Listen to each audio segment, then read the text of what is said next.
Hello, everybody. Welcome to round 3 of the Can-Am GNCC series. We're here at the FMF Steel Creek GNCC in Morganton, North Carolina. This is the Fly Racing GNCC post-race show. I'm Jason Hooper. I'm Rodney Tomblin.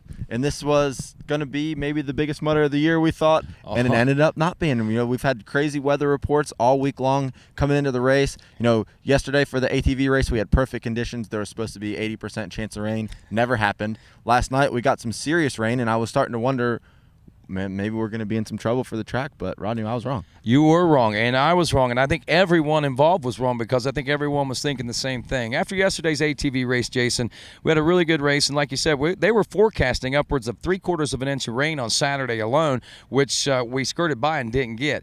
And then after that, they were forecasting more rain showers for the night, so the track crew decided not to go out and do any track maintenance and actually left the track from where the ATVs had raced yesterday. It was packed hard, and it was slicked and polished, I guess you could say, in a lot of places, and there were a lot of whoops down here by the creek section, and I think that created a lot of obstacles for those guys. But the one thing to point out, it was slick only probably for the first 10 or 15 bikes. After that, it turned up, and they say this was probably the most perfect racetrack we've had in quite some time. Yeah, the poor youth riders, and when I was pulling in this morning, you know, watching those kids go across the track, and they were covered in mud. I was like, oh, these poor kids, maybe it's going to be worse. But then the 10 a.m. race went off, you know, the amateur race went off, and those guys were coming through the finish, and they weren't really looking that bad. So, I mean, those kids picked up a lot of the slop. And then by the time we were ready for the afternoon race, conditions were perfect. It was a little bit cool. We didn't have much sun, you know, and that's pretty much what you get here. You either get 85 degrees and sunny, or you get cold and rainy, and we kind of skirted the rain, so it was good. Yeah, it was good, and like you say, you never know what you're going to get here, and that same goes for the racing too. It was pretty impressive.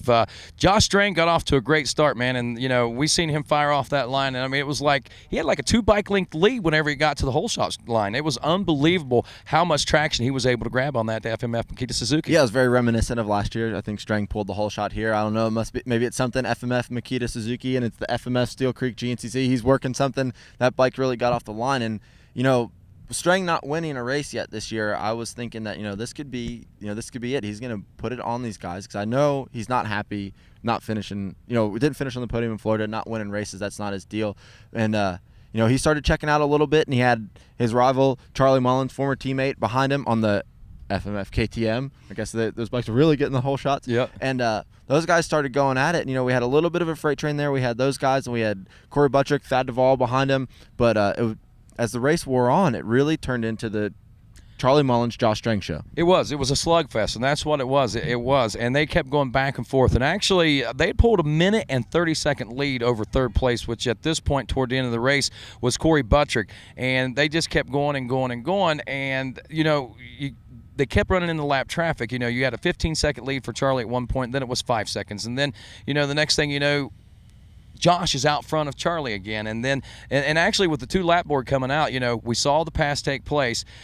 Josh got into the lead, and I thought it was all over from that point on. But Josh had to stop in the pits there and get a quick splash of gas, and that changed the face of the race, at least for almost 2 laps anyway. Yeah, well, you know, I think, you know, Strang is in a similar situation to some of these guys where they're trying to minimize the size of the tank so they can keep the bike feeling a little bit more racy, and I think he pretty much has to pit every 2 laps. So, you know, that puts him in a bit of a disadvantage. You know, I know I saw he got in the lead there, and he was trying to stretch it out, and I wasn't shooting the pit, so I didn't know what his pit strategy was, but that seems to be his MO. Mm-hmm. When he knows he's going to have to pit, he'll try and make a move, see what kind of a gap he can build, so to try and like make some sort of a buffer, and that's what he did there. But, you know, Charlie got back around in front of him, and, you know, they got back to wheel though on that last lap. Wow. And it was amazing. They come down to the finish line. It was unbelievable. I mean, just a few bike lengths separating them, and we had a lot of switchbacks at the finish line this year. I'd say probably 5-6 turns that they had to go through in order to get to the checkers. And as they were making it in, you could tell that Josh was trying to set Charlie up to make the pass, and actually tried a couple times. 2 turns before the finish line, he tried to get underneath and couldn't, and Josh basically almost went down, but Charlie did not know that. Yeah, and that, you know, leads up to the craziest finish I've ever seen in 6 years of going to GNCC racing with, I don't know, it's just right over here, 20 feet, 15 feet to the finish line. Charlie Mullins trying to protect the inside, didn't realize that Strang had slid out back there, tucks the front wheel, goes down, Strang rides around him, cruises to the win. The heartbreaker for Charlie Mullins. I can't even begin to imagine what that must feel like. Yeah, I know that does have been. It's like he said on the podium. He said, I rode a flawless race today. He said, I made one mistake, and it was at the very end. Yeah, of all time to do it. If he had done it in the woods, a half a mile before that, and nobody saw it, might not hurt so bad. But when you've got a million cameras, a couple thousand eyes out there, and poor guy just right there, and that was it. Now Strang, I'm pretty sure has a 1-point lead in the standings. It's very close and very tight. I think you're right. Just a point or two separating these two now. And this right here is setting the stage for a good 2011 championship between those two. But the one thing that we got to throw into the mix here, and we haven't seen a whole lot or talked a lot about these guys today, is the other riders that are also championship contenders this year. One was last race winners, Paul Webley. He had his struggles today. Got off to a horrible start, and like the Axeman in good Axeman style, he just put his head down and started charging and worked, and finally was able, before the day was over, to salvage a top 5 ride, and that's going to be pretty crucial when we come down to counting championship points. Sorry about that, Rodney. That's the thing with Paul. He doesn't quit. There's no give up in that guy. And he was able to manage a top 5, which is going to keep him in contention still. He had a rough race in Florida, came back with a win, wasn't firing on all cylinders today, but he's good enough that he can get a top 5 on not his best day, and that's what's going to keep him in the championship.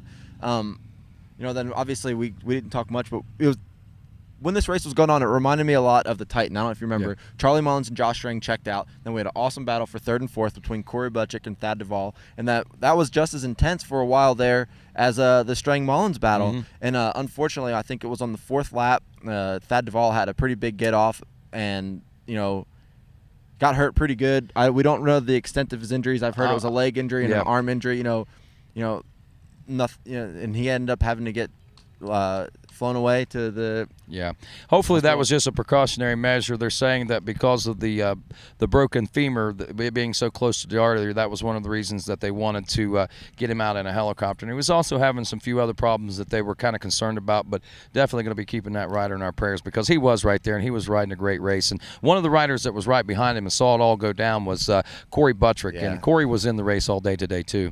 Yeah, poor Corey. Those guys are good friends, and you never want to see one of your buddies get hurt, let alone racing or play riding. Corey had to witness that, and and then I think he kind of just ended up just sort of riding his own race there in a lonely third. We had Caleb Russell, who's been having some bad luck of his own, kind of was putting a charge in there and got within 15 seconds of Corey in 4th place there, and I thought, well, could this be? Could Caleb, make a move here and then get in the 3rd? And he just wasn't able to make it happen. I think he started off so slow.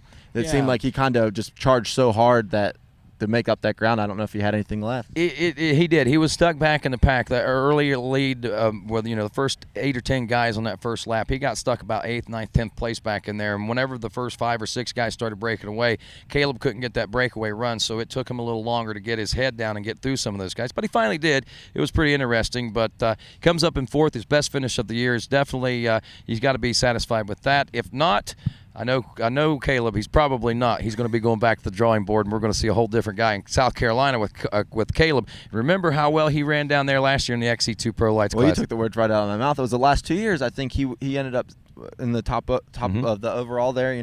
Not overall, but up on the top 3 there from the XC2 class. So I know he likes that track. He's comfortable at that track. It could be the place that he starts making a run for his first XC1 podium. And now that he's left the XC2 class, there's made a little bit more room for some guys to get up on that podium as well. Yeah, and we saw almost a whole new podium today in the XC2 Pro Lights class. Interesting, whole shot. Shane O'Banion, just like he did down in Florida, man. He had one idea, or down in Georgia, I guess it was. He had one idea, and that was to get the whole shot. He was going after that $100 motorsport.com whole shot. He really wanted that money because he definitely sacrificed the next turn. Yes. But I can't blame him. $100 bill laying there, you're going to go after it, aren't you, Rodney? Yes, yes, I am. Yeah, he went after it, and I don't think maybe after getting everybody passing him in the second turn, he might not want to go for that one anymore. But I don't know. That might be his gas money. He might be thinking gas money. If I can just get to the races, it'll be all right. But I tell you, and we said a lot of new faces in this one. Jason Thomas got off to a great start. Stuart Baylor got off to a great start. Problem there was Stuart was using an old wheel on the rear wheel. It was off his practice bike, and I guess the spokes started loosening and everything. He started losing a lot of ground, a lot of time. They actually went into the pits. They changed that rear wheel, put a new wheel on the back of it, and he started making up time there. And actually had passed all the way back up into a third-place position as being back, I think, 7th or 8th place in the class. Had moved all the way back up into third place with a couple of laps to go, and then all of a sudden, he just totally disappeared. I don't know what happened to Stu Baylor, but that last 2 laps, a lot of things happened, I think, to a lot of the XC2 Pro Lights guys. We had running back there, and I think 4th place for a good part of the day was Brad Bakken, and he was right there in the hunt, 4th and 5th place all day. It was just amazing. And then whenever it came around, he comes around in the number, was it 3 or 2 spot? No, he actually ended up in the number 3 spot, I believe it was. But regardless, man, I mean, just good to see the new names, the new fresh blood up on the podium like that. Yeah, we've had these guys that we haven't really been able to see. I thought we were going to see Jordan Ashburn on the podium today. He was running strong all day long, and then he kind of fell off the pace. Jesse Robinson, who has been a podium regular, had some issues, and he was way back. I think he had to go back to the pits for some changes, and then we ended up seeing two of our National Enduro guys. Brad Bakken on the KTM and Andrew DeLong, who actually pulled our whole shot down in Florida, and ended up 4th in that race. These are 2 guys that they're regulars on the National Enduro Series. Can't forget that Brad Bakken won the 250A class in GNCC 2 years ago, so he's no stranger to the GNCC circuit. He knows how it works, but it's good to see these guys out there. That seems to be the new thing. Charlie Mullins, Corey Buttrick, Thad Duvall, these guys are having to run 2 series. You got to make yourself more valuable in these hard economic times, and these guys, they're doing the same thing, and it's awesome to see them get up on the podium. And it's good to see Jason Thomas back up there, the Jason Thomas that the way he ended last season, and that could be a lot of trouble for the rest of these guys. It could, but Stuart Baylor, still got to get through Stuart Baylor. I'm sorry, but I know Jason Thomas is fast, but watch out. Stuart Baylor is the one to beat in that class, and I'm sorry, Jason Thomas, but that's just the way it is. I'm not gonna even go there. 2nd place in the class last year. I think that's probably the. Well, I'm just saying. I know, but this year, so what I've seen so far out of Stuart Baylor, if he can stay consistent and not have problems like he had today, he's going to be tough to beat. Right. We'll agree to disagree on that one, Rodney. I'm going to pick Jason Thomas. You can have Stuart Baylor. I'll take Stuart Baylor. I'll take Stuart Baylor. I know a lot of people probably think it's fluff, Jason, but the real God's honest truth, we've got ourselves set up for this 2011 season as possibly being the greatest season in history with the depth of the field of talent that we've got. It's unbelievable, and it's who knows what's going to happen race to race. Yeah, we've got so many different guys that are possible race winners, and obviously we've seen that. We've had 3 different race winners in the in all of our classes, right? I think so. That. Yeah, we had 3 different race winners in both classes. So, I mean, if that doesn't show the depth of talent, I don't know what else does. We've got guys in the XC1 class that are going to be going at it. We won't make those. Maybe we'll make those predictions next race. I don't want to go there. Rodney, we're agreeing to disagree on the XC2 class, and that's pretty much it. We're awesome racing. I can't wait for Big Buck. We got a couple weeks. Everybody's going to be healed up. Thoughts and prayers with Thad Duvall. Hope he's going to be all right. And that's pretty much it. I'm Rodney Tomblin. I'm Jason Hooper. We'll see you guys in a couple weeks.